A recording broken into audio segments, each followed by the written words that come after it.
Guys, be careful when y'all come here. Lots of scams are happening, especially when it comes to photographs. They tell you that the photos that they're clicking are for free, and you can choose whichever photo you like just for an experience.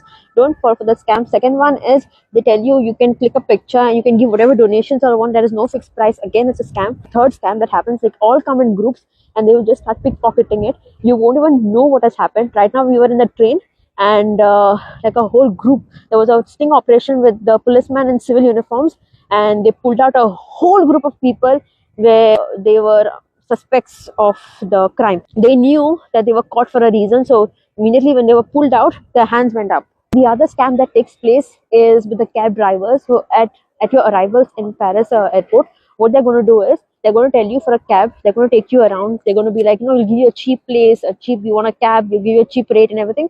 But they will take you to a cab, and you will have to pay a big amount. Okay, they will bankrupt you. So be careful of all these little things.